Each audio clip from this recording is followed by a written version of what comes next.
శ్రీ గురుభ్యో నమ. హరి ఓం. ఇప్పుడు మనం చెప్పుకునేటువంటిది శ్రావణ మాస పౌర్ణమి. సాధారణంగా శ్రావణ మాసం అంటే హిందూ దేవీ దేవతలందరికీ కూడా చాలా విశేషమైనటువంటిది. ప్రతిరోజుకి ఒక్కొక్క విశేషం అనేది ఉంటుంది శ్రావణ మాసంలో. దానిలో భాగంగా ఈ శ్రావణ పౌర్ణమి, దీన్నే జంధ్యాల పౌర్ణమి అని కూడా అంటారు. అంతేకాకుండా రక్షాబంధన దినోత్సవం అని కూడా అంటారు. దాన్నే రాఖీ పండగ అని కూడా అంటారండి. దీన్నే ఋషి పౌర్ణమి అని కూడా అంటూ ఉంటారు. దీనికి చాలా శాస్త్రపరంగా చాలా విశేషమైనటువంటి వివరణ ఉంది. ఆ విశేషం ఏమిటి అనేది ఇప్పుడు మనం తెలుసుకుందామండి. రక్షాబంధన దినోత్సవం అంటే మన యొక్క ఆడబడుచు అన్నగారికి కానీ తమ్ముడికి కానీ రక్షాబంధనాన్ని కట్టేటువంటి రోజు. ఎందువల్ల ఈ రక్షాబంధనాన్ని తప్పకుండా కట్టించుకోవాలి అంటే అండి, అది ఇప్పుడు మనం తెలుసుకుందాం. రక్షాబంధనం అంటే రక్షించేటువంటి బంధం అనేటువంటి అర్థం. ఇది అన్నా చెల్లెళ్ళ మధ్య బంధానికి గుర్తుగా జరుపుకునేటువంటి పండుగండి. ఈరోజు చెల్లెల అన్నకి రాఖీ కడుతుంది. ఇది కేవలం బంధానికి గుర్తే కాదండి, ఒక శక్తివంతమైనటువంటి ఆధ్యాత్మికమైనటువంటి రక్షా సూక్తిగా కూడా చెప్పబడుతోంది. ఇది మానవాళి ఒకళ్ళే జరుపుకోలేదండి, దేవతల్లో కూడా జరుపుకున్నారు. దీనికోసం ఈ రక్షా సూత్రం కోసం పురాణాల్లో కూడా చాలా గొప్పగా చెప్పబడింది. అదేమిటి ఇప్పుడు మనం తెలుసుకుందాం. మరి ఒకానొక సమయంలో దైవాసుర సంగ్రామంలో ఇంద్రుడు ఓడిపోతూ ఉన్నప్పుడు అతని భార్య శచీదేవి బ్రహ్మకార్చితమైనటువంటి రక్షాసూత్రాన్ని అతని కుడి చేతికి కట్టిందండి. ఆ ధైర్యంతో ఇంద్రుడు అసురులందరినీ కూడా ఓడించి ఇది రాఖీ శక్తి అనేటువంటి తెలుసుకున్నాడు. ఇది ఒక పురాణ గాథ ఉంది. అంతేకాకుండా ఇంకోసారి శ్రీకృష్ణుడు చేతి నుండి రక్తం వచ్చినప్పుడు ద్రౌపది తన చీర కోసి అతని చేతికి కడుతుందండి. ఆ బంధానికి ప్రతిఫలంగా మరి కృష్ణుడు ద్రౌపది వస్త్రాహరణ జరిగినటువంటి ఆమెను రక్షిస్తాడు. ఇది రక్షాబంధన తత్వాన్ని మరియు ఆధ్యాత్మికంగా కూడా వివరిస్తూ ఉంటుంది. అంతేకాకుండా యమునాదేవి తన అన్న యముడికి రాఖీ కట్టినప్పుడు యముడు ఎంతో సంతోషించి ఆమెని చిరంజీవిగా తీర్చిదిద్దామని వరమిస్తాడు. దీని ఆధారంగా రాఖీ కట్టినట్లయితే మంచి రక్షణ కలుగుతుంది అనేటువంటి విశ్వాసాన్ని జన్మించింది. అప్పటి నుంచి కూడా పుట్టింది.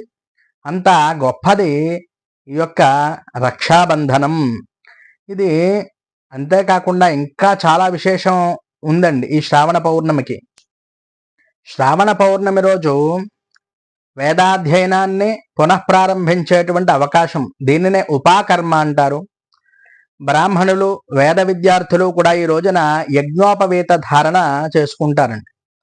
ఇది అంతేకాకుండా ఋషి పౌర్ణమిగా కూడా పరిగణించి సప్తఋషులను కూడా పూజ చేసేటువంటి అవకాశం ఉంటుంది ఈరోజు. అలా చేయడం వల్ల వారి వంశమంతా కూడా అభివృద్ధి చెందుతుంది. ఈరోజు వేద పఠనం కానీ గోపూజ కానీ చేయడం వల్ల మరి ఎన్నో జన్మల్లో చేసినటువంటి పాపమంతా కూడా పోతుందండి. అంత గొప్పది. అలాగే ఈ యొక్క అన్నా చెల్లుళ్ళ పండగ అని కూడా అంటారు. వీరు ఈరోజు చేయవలసినటువంటివి ఏమిటి అంటే రాఖీ కట్టించుకుని చక్కగా స్వీటు అంటే ఏదైనా తీపి పదార్థం తినిపిస్తుందన్నమాట ఎవరు ఆడబడుచు. కొందరు సోదరీమణులు ఈ రక్షాసూత్రాన్ని ఈ అన్నలకు కట్టి భోజనం కూడా చక్కగా వడ్డించి అరిటాకులో మరి వీరికి భోజనం అది కూడా చక్కగా పెట్టి పంపిస్తూ ఉంటారు. అది చాలా గొప్ప విషయం అండి. ఈ యొక్క రక్షాసూత్రాన్ని కట్టేటప్పుడు ఒక శ్లోకం అయితే ఉంది.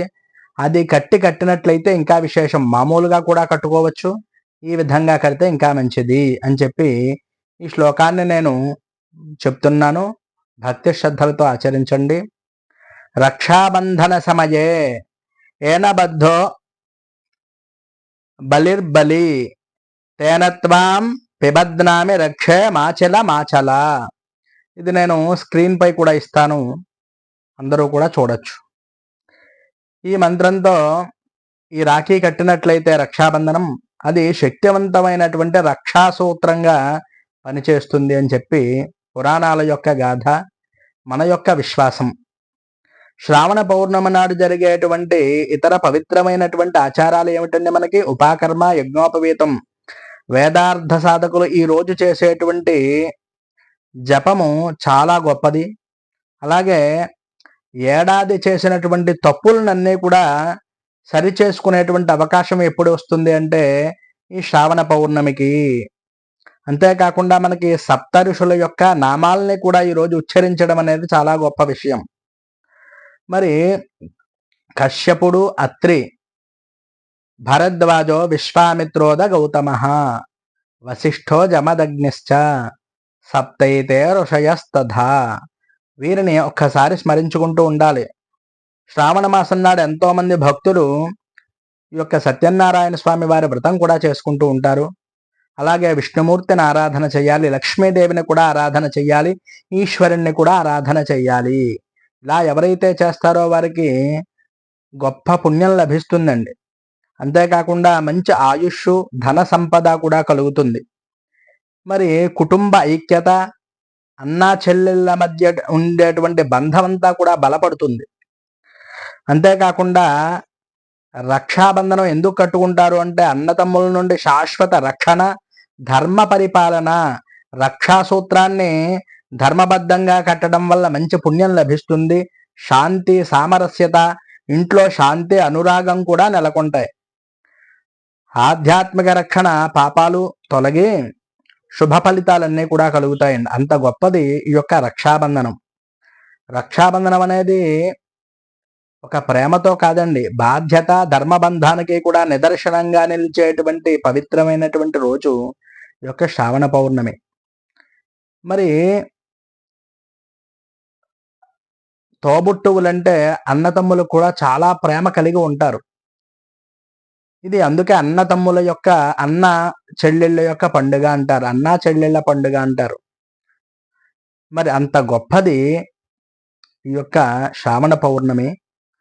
మన బంధాలను బలపరుచుకుని దేవతల యొక్క ఆశీర్వచనం పొంది చక్కగా ఈ పండుగను ఎవరైతే శ్రద్ధగా ఆచరిస్తారో వారికి సంపూర్ణమైనటువంటి ఆయుర్దాయం, ఆయుష్ కూడా కలుగుతుంది అని చెప్పి చెప్పబడుతోంది. అంత గొప్ప ఈ యొక్క రక్షాబంధన ధారణ చేసి చక్కగా తోబుట్టువుల యొక్క అనుగ్రహం తీసుకుని వారి యొక్క ఆశీర్వచనం కూడా పొందండి. హరి ఓం తత్సతు. ఈ వీడియో మీకు నచ్చినట్లయితే లైక్ చేయండి, కామెంట్ చేయండి. అలాగే ఎవరికైనా ఉపయోగపడుతుంది అంటే పంపండి. హరి ఓం తత్సతు. స్వస్తి.